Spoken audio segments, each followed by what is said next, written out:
Política do Dia, e para esse quadro eu conto com a nobre companhia de João Magalhães, editor de política do Jornal Dia. João, boa tarde. Boa tarde, Eliezer. Boa tarde a todos. Eu quero convidar você para conferir comigo uma entrevista, João, porque o Congresso Nacional, governadores e Ministério da Saúde têm tentado um consenso em torno das melhores formas de aquisição e distribuição de vacinas contra a Covid-19. Sobre esses e outros temas, nós conversamos com a deputada federal Rejane Dias, do PT. Vamos ver. Sobre essas propostas que surgem para a compra de vacinas. Governadores e prefeitos se sentiram dispostos, tentaram a aprovação de uma lei que permitisse a compra direta, no caso de omissão do Ministério da Saúde, mas aí foi vetado. Como é que vocês reagem a essas posições do governo federal? Olha, a gente encara isso assim, de uma forma absurda até, né? Porque enquanto os outros países estão avançando na imunização da sua população, exemplo de Israel, próprios Estados Unidos, Inglaterra, a gente ainda continua em passos muito lentos, né? E essa descentralização é no sentido de agilizar essa imunização para que estados e municípios, e até mesmo agora a iniciativa privada e a União, possa realmente adquirir esses imunizantes. A novidade é que o Supremo Tribunal Federal autorizou a compra pelos estados e municípios. Também aprovamos agora há bem pouco tempo, né? Haja visto que o presidente vetou esse dispositivo nessa medida provisória para que estados e municípios pudessem adquirir essas vacinas, mas esse veto vai voltar para o Congresso Nacional, para a avaliação do Congresso Nacional, e, paralelo a isso, aprovamos também, ainda essa semana, outro projeto de lei que autoriza os estados e municípios, e agora a iniciativa privada, a adquirir esses imunizantes. Então, nós queremos, com isso, salvar vidas, queremos agilizar, e a questão mesmo da própria Anvisa, que ainda é um entrave, e nessa medida provisória que o presidente vetou, dava um prazo de 5 dias para que a Anvisa pudesse autorizar a compra dessas vacinas. É bom lembrar que nós só temos 2 no Brasil, não é? Que é a Coronavac e a AstraZeneca. E o Congresso Nacional, a Câmara, nós estamos dando todas as condições, inclusive aprovando no próprio orçamento, para que a União realmente tenha condições aí de adquirir mais vacinas. O principal agora, e o objetivo, é que mais imunizantes possam chegar ao Brasil, claro, que sejam regularizados nos seus países pelas agências reguladoras, a exemplo da Anvisa, mas que não crie nenhuma dificuldade, nenhum obstáculo para que realmente mais vacinas cheguem a todos os estados e municípios do Brasil, porque nós estamos vivendo uma calamidade. É bom lembrar que quase 2.000 pessoas morreram ontem no Brasil. Gente, não é números, são pessoas, são vidas, são famílias que estão arrasadas com a perca dos seus entes queridos. O Brasil aí, infelizmente, num estado desse de calamidade, hoje o mundo todo se volta para o Brasil, para a situação realmente trágica que nós estamos vivendo. E nós precisamos agir, o Congresso Nacional está fazendo a sua parte. Inclusive, o presidente da Câmara, Arthur Lira, propôs a criação de um fundo. O governador Wellington Dias participou dessa discussão. Qual seria o objetivo? Como seria viável esse fundo para tentar dar esse controle maior na pandemia? Eu vejo que o próprio presidente da Câmara, também preocupado com essa situação de calamidade pública que nós estamos vivendo, está tentando encontrar também outras alternativas para que os estados, enfim, e os municípios, os entes federados, possam ser melhor assistidos. Então, é uma proposta oriunda do próprio presidente da Câmara, que foi discutido ontem na reunião aí com os governadores. está sendo avaliado. Tudo bem. E a respeito do retorno do auxílio emergencial, como estão aí as conversas, as articulações e a tramitação da proposta? Olha, o auxílio emergencial ele é fundamental nesse momento de calamidade pública que nós estamos vivendo. É bom lembrar que no ano passado, o Congresso Nacional, iniciativa da Câmara, nós colocamos lá na época para o Executivo, para o governo federal, que precisava ter um auxílio emergencial para as famílias mais carentes do Brasil. E nós chegamos a R$600, né, que foi pago aí em 5 meses, e avançamos para as mulheres chefes de família, que poderiam receber R$1.200. Depois foi diminuído esse auxílio emergencial no ano passado, apenas em 4 meses, no valor de R$250 mil.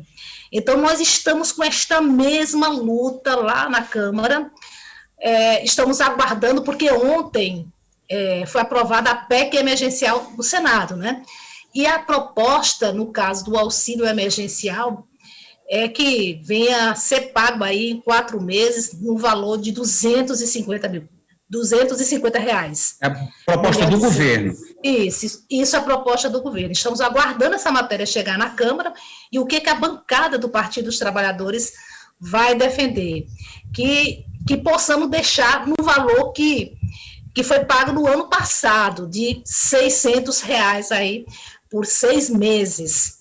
Os governadores estão com uma outra proposta, né? E a proposta é que esses 2 meses que essas famílias carentes não receberem, com certeza estão endividadas, que eles pudessem retroagir esses 2 meses, pagando aí o dobro do auxílio emergencial. O governo tem uma resistência muito grande, acho que vocês com certeza estão acompanhando, porque a ideia é até mesmo de desvincular receitas da saúde e da educação, e não foi aprovado isso, né? Ele viu a resistência no Senado Federal, resolveu, portanto, tirar dessa PEC esse dispositivo.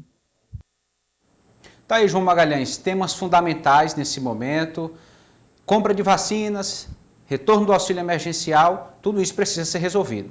Sem dúvida nenhuma. E o Congresso tem um papel fundamental, eu diria até que um protagonismo, já que a gente vive um momento em que executivos estaduais, ou seja, governadores, vão para um lado, o governo federal para outro. Eu acredito que é o momento do parlamento assumir, de certa forma, o protagonismo nessas discussões, até porque é o Congresso que tem uma capacidade maior, né, vamos dizer assim, de dialogar com líderes políticos municipais, que sem dúvida nenhuma tem um diagnóstico muito, muito bom da situação atual, até para que a gente consiga avançar nesses temas que são fundamentais, principalmente na vacinação, quanto num auxílio emergencial. Afinal de contas, a gente vive hoje um problema sério de saúde pública que influencia diretamente na economia e, infelizmente, o cenário que se desenha até para os próximos meses não é nada satisfatório em nenhuma dessas áreas. Verdade, João Magalhães. Olha, o governo do estado prorrogou até o próximo dia 15 de março o decreto com medidas restritivas. Alguns pontos sofreram modificação. Primeiro,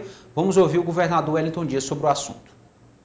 Assinei decreto colocando medidas ainda mais restritivas para até o dia 15 de março, às 5 horas da manhã.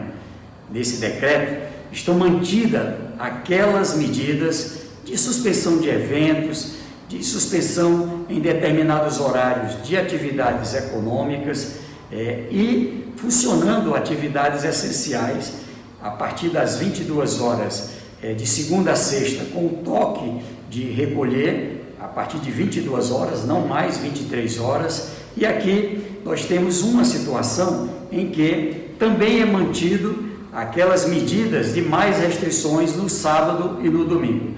Qual o objetivo? O objetivo é que a gente possa conter a transmissibilidade, reduzir adoecimento por Covid-19 e reduzir também óbito. Nós tivemos uma vitória que foi a estabilização, mas num patamar alto. Precisamos descer, não é, esse nível de internações e esse nível de óbito. Eu conto com você.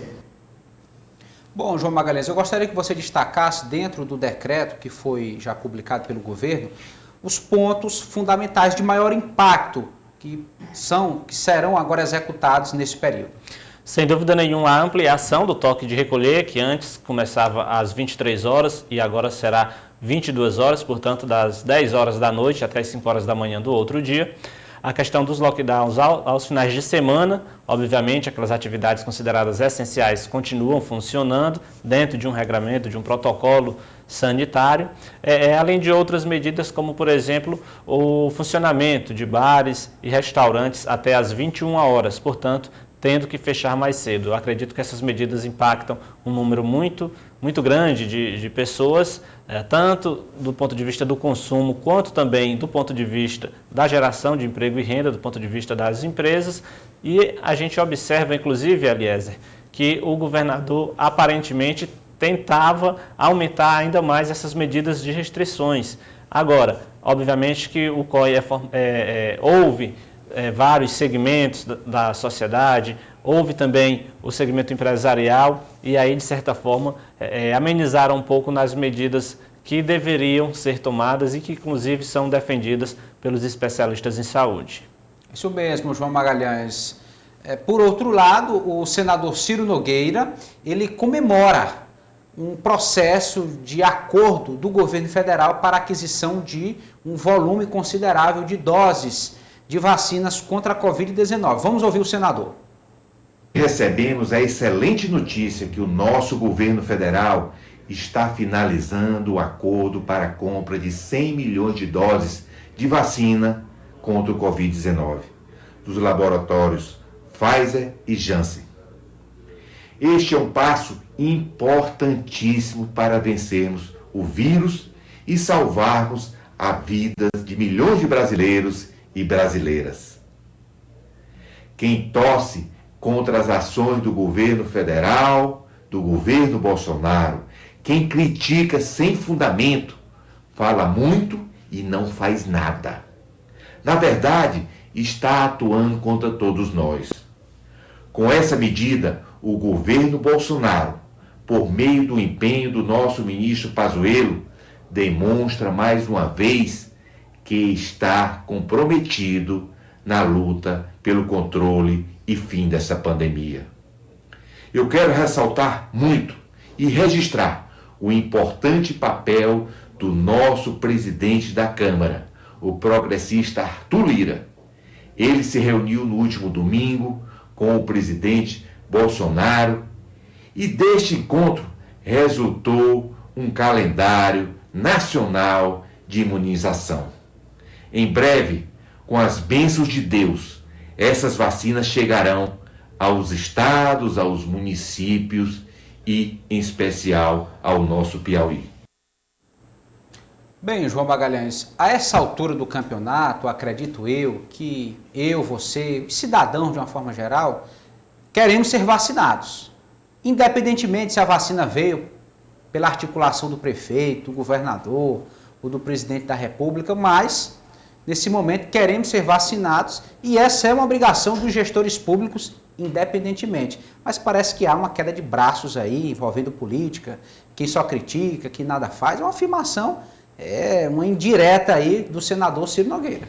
Sem dúvida nenhuma. A verdade é que, infelizmente, a pandemia do novo coronavírus, ela tem sido, no Brasil, politizada, mas isso desde março do ano passado, quando começaram a ser registrados os primeiros casos. A gente está há um ano já com a pandemia, observamos todo tipo de politização dessa tragédia sanitária no nosso país.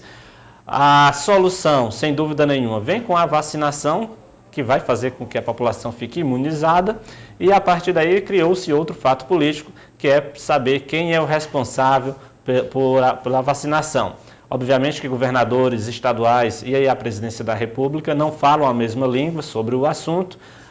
Ontem à tarde a gente teve essa novidade que é boa, que o senador Ciro Nogueira acabou de anunciou através de vídeo, de que o Ministério da Saúde se compromete em fazer aquisição em um volume muito alto. 100 milhões de doses. Sem dúvida nenhuma, de empresas, de novas empresas, O que a gente espera é que essa novidade ela se concretize. Afinal de contas, a vacinação no Brasil está atrasada, isso é um fato, porque há países que avançaram muito mais na aquisição e na distribuição das vacinas, mas já que nós estamos atrasados, que esse atraso seja recuperado e que a gente possa, pelo menos, observar num prazo de 2, 3 meses, no máximo, um cenário em que a grande maioria da população esteja imunizada, independentemente se essa solução vai vir da esfera federal, das esferas estaduais ou das municipais. O certo é que a população clama por essa imunização e a gente torce para que essas novidades se concretizem.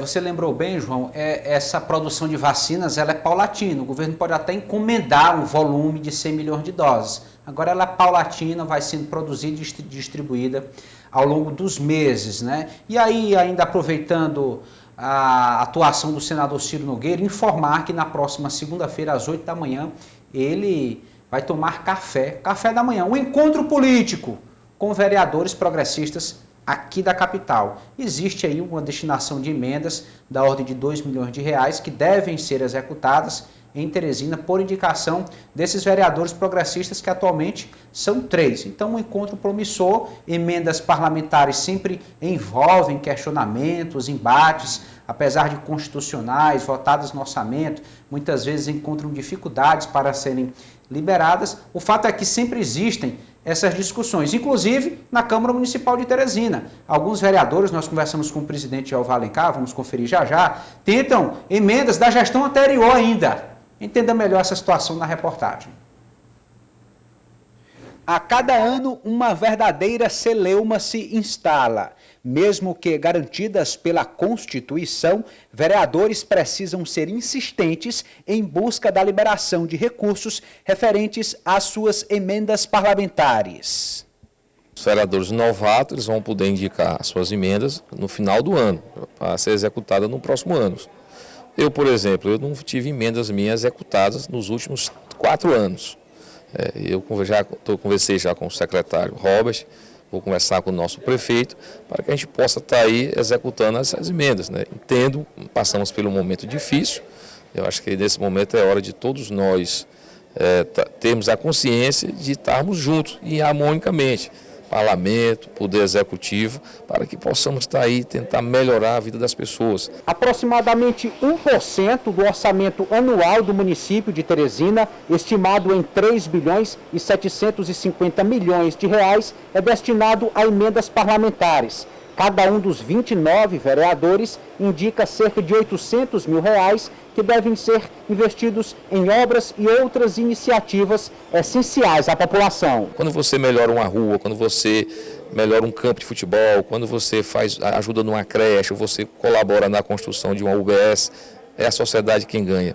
Esse é o sentimento aqui dos vereadores, os 29 vereadores unidos para trabalhar pela cidade.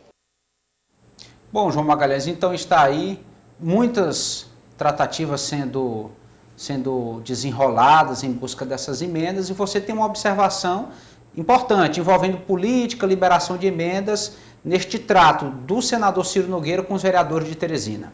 Exatamente, o senador vai anunciar essa liberação de emendas e vai ouvir os parlamentares que serão os responsáveis por indicar as obras, os locais em que essas emendas serão aplicadas. É bom lembrar que agora Ciro Nogueira é adversário político do atual prefeito Dr. Pessoa. Então, se a gente tivesse, por exemplo, um cenário em que o senador Ciro Nogueira ainda fosse aliado da gestão municipal, certamente essas emendas deveriam ser aplicadas pelo Executivo.